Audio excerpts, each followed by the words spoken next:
are making paper daffodils. Hi, and welcome to my craft room. My name is Kelsey. I also call myself Dinosaur Mama, and today we are making paper daffodils for March. I know I am pushing it on my March flower. We're in the last few days of March, but I wanted to get this out to you, so I apologize that it took me all month to do it. I also have an ear infection today, but I am working through it so that I can bring you this tutorial and that we are on time with new tutorials every single Friday. So let's set everything up in Cricut Design Space. It's really quick. It'll be the same thing over in Silhouette Studio, and then we'll get to assembly. Okay, so this file is ready to be cut the way it is. You don't have to change any lines or do anything in that sort of fashion. You can change the sizing if you want to. This will give you a 4-inch daffodil, but if you want to change it, just make sure you are changing the size of everything. You can change any colors that you want and then send it over to your machine to be made. I cut mine out with 65-pound cardstock. The settings will depend on what paper you decide to use. Now let's look at the Silhouette Studio version of the setup. It's going to be very, very similar. Okay, so in Silhouette Studio, you're just going to want to change what kind of mat you are cutting on. So I'm going to change mine to 12 by 12. And then you can go ahead and move everything up and around. You can also use the nesting feature to put everything into smaller groups. The way that I've been cutting on my Silhouette is I actually just layer everything on top of each other like this. You can also nest everything into the corner. And then when I go to send, I use the fill over here and I just turn off whatever color I'm not cutting. I send that to be cut. And then I turn that one off and go to the next one.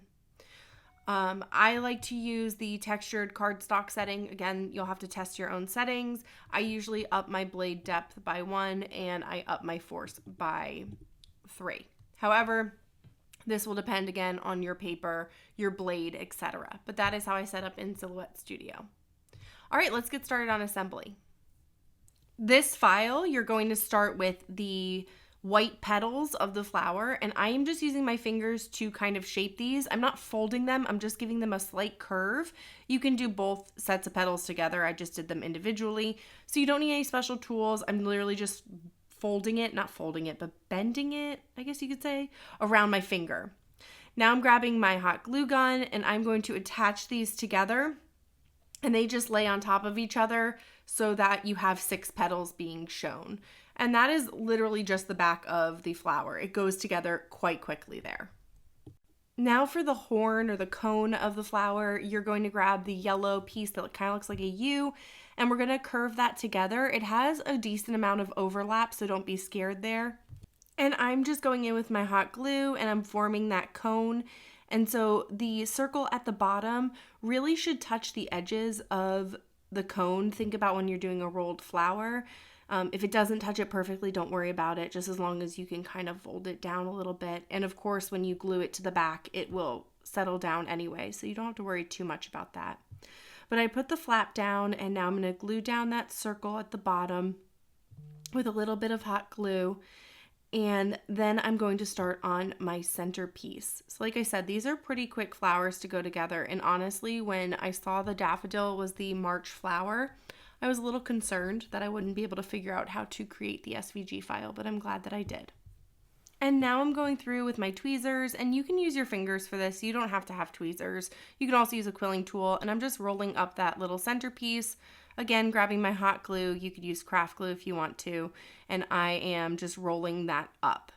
So then I'm going to go back and grab my hot glue again, and I am going to place this right into the center of that cone so that the top of it you can like fan out with your fingers. So the bottom is going to have that solid part that we can glue down, and then the top we can fan out a little bit.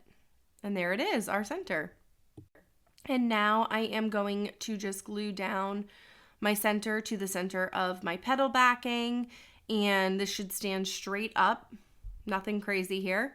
And that's really the whole flower. So now I'm just going to show you how to make it a stemmed flower. So I have this 18 gauge floral wire, and it's wrapped in like a thread. So I actually undo my thread a little bit just so that the wire can stick through the bottom. So I just cut off the extra thread that I'm not using there. I think it's more just my floral wire. If you're able to fit your floral wire through, then you don't have to worry about cutting off any of this thread that wraps it. But I just use my tweezers. I tried to use the floral wire to poke it through, but it didn't work. So my tweezers, I just poke a little hole right in the center of the calyx, I think it's called, and then I shove my floral wire, the metal that I exposed, through there, and I sort of bend it down towards one of the leaves, and then I'm going to hot glue it down so that it stays on to the leaf.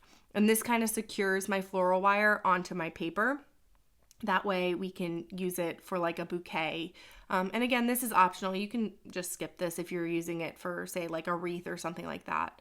But now I'm going back with my hot glue and I'm going on those leaves up top, like down the middle, I guess you would say. Not up top. Again, I apologize. I have this ear infection. And then I just stick it onto my daffodil. It's really that easy. And it kind of fits perfectly onto the 3 petals of one of the backs. So, and then I fold it over and you have a daffodil. And that is it. That's how you create these. I think they're such simple flowers. I really was so concerned, but they're so cute. And here is me just quickly assembling some more of the daffodils. They're really simple to put together, and so making a bunch of them go together quickly.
And here is our final set of daffodils.